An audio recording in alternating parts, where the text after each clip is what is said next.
Welcome to a new episode from English Plus Podcast. Today we're going to talk about music, and specifically for this episode, we will talk about classical music. You might not all be fans of classical music. You might be fans of rock music, jazz music, pop music, etc. But here we will learn about classical music and maybe why you should be listening to it. So without further ado, let's start talking about classical music. Do not be bored. Classical music can be very stimulating. Classical music began in Europe in the Middle Ages and continues today. Classical music is the art music of Europe and North America. When we call it art music, we are distinguishing classical music from popular music and folk music. Art music generally requires more training to write and perform than the other two kinds. Classical music can be written for orchestras when these are large groups of musicians, and for smaller groups, some classical music is written for people to sing. Orchestras usually play in concert halls. A conductor leads the musicians in an orchestra. The number of players can range from about 24 to well over 100. An orchestra has several sections made up of different instruments: strings, woodwinds, brass, and percussion. The string section of an orchestra consists of violins, violas, cellos, and basses. Woodwinds are flutes, clarinets, oboes, and bassoons. Brass instruments include trumpets and trombones. Percussion instruments include drums and cymbals. Classical music for small group is called chamber music because it was once played in chambers or large rooms in people's houses. Examples of chamber music are quintets for 5 musicians, quartets for 4 musicians, and trios for 3 musicians. Some classical music is written for a soloist, a single performer who may play an instrument, especially the piano, or sing. Opera is written for an orchestra and singers. Opera combines music and drama. It tells a story, and the singers must also act.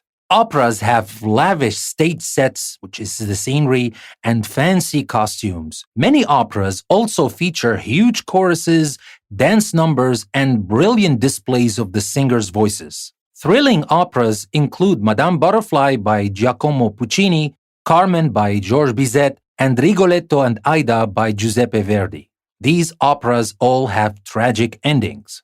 Some operas are lighter in spirit and even comic. They generally end happily. Gioachino Rossini's The Barber of Seville is an example of a comic opera.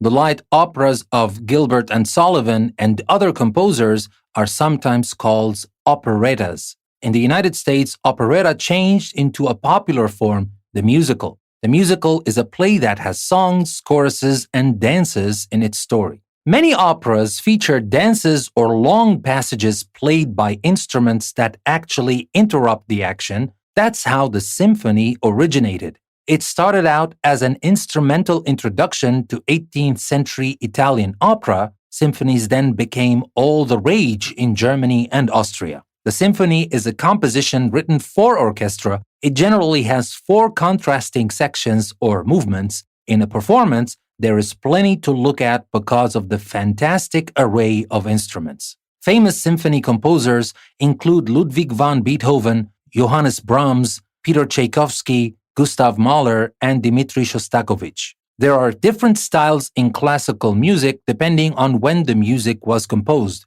From earliest to most recent, these styles include the Baroque in the 1600s, classical in the 1700s, Romantic in the 1800s, modern in the early 1900s, and postmodern in late 1900s. You'll notice that classical appears as a separate style within classical music. The term classical can also describe music composed in the 1700s, primarily in Vienna. The leading composers of this time were Joseph Haydn, Wolfgang Amadeus Mozart, and Ludwig van Beethoven.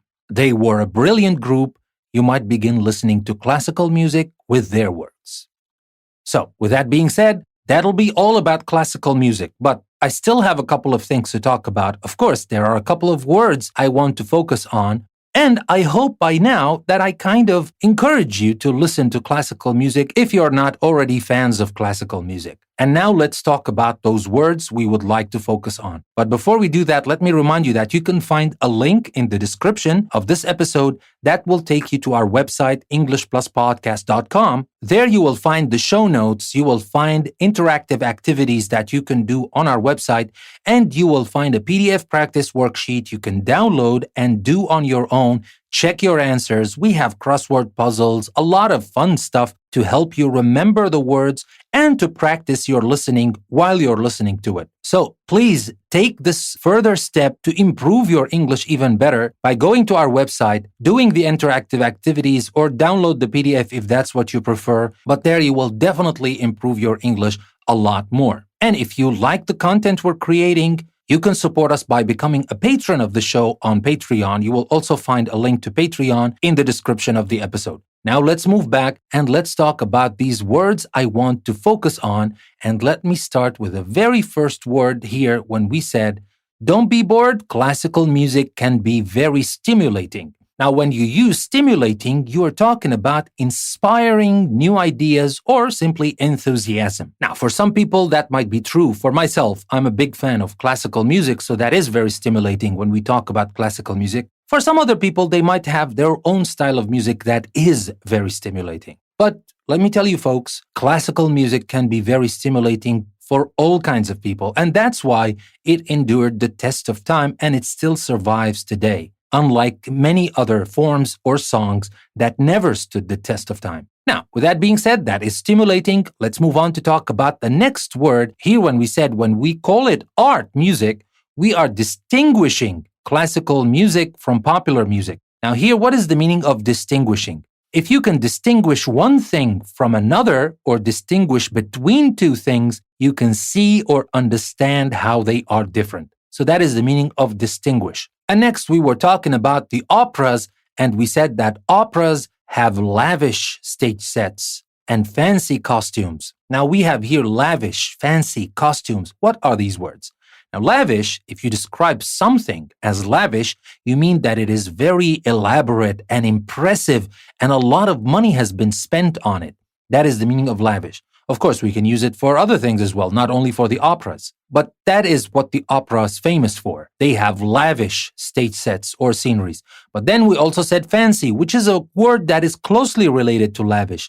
If you describe something as fancy, you mean that it is special, unusual, or elaborate. For example, because it has a lot of decoration. That is a fancy. We can use it to talk about a fancy restaurant, for example, which is usually very expensive. And we talked also about costumes. Here we said fancy costumes. Now, what do we mean by costumes here? And pay attention here, it's costume, not custom. Custom would be without an E at the end, but when you put an E after the M, that will be costume. Now, an actor's or performer's costume is the set of clothes they wear while they are performing.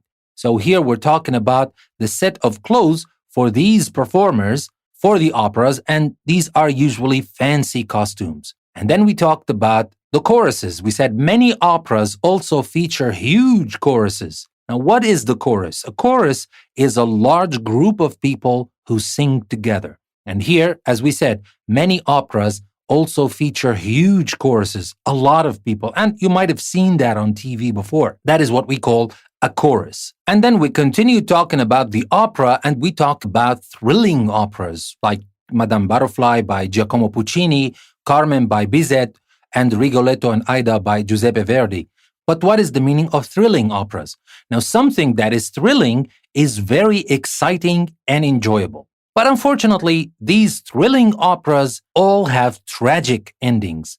Now, what is the meaning of tragic? When we say tragic ending, a tragic event or situation is extremely sad, usually because it involves death or suffering. And then we continued on and talked about the music that interrupt the action of the opera, which became later the symphony. That's how the symphony started. And here we said many operas feature dances or long passages played by instruments that actually interrupt the action. What is the meaning of interrupt? If you interrupt someone who is speaking, you say or do something that causes them to stop. Now here, simply, this interrupts the action. That means it stops the action of the opera and it focuses on the dance part, or in this case, we're talking about the playing part. And then we continued on and said that symphonies then became all the rage in Germany and Austria. Now, rage on its own means strong anger that is difficult to control. But when you say something is all the rage, when something is popular and fashionable, you can say that it is the rage or all the rage, like here. So all the rage here, it doesn't have to do with being angry, like rage on its own. All the rage, that means something is very popular and fashionable. So symphonies then became all the rage in Germany and Austria. And then the final word is array. Here we said there is plenty to look at because of the fantastic array of instruments. Now, an array of different things or people is a large number or wide range of them. That is how we use the word array here. Now, obviously, we can use array in mathematics and other contexts as well. If you know anything about programming, you definitely have heard of arrays.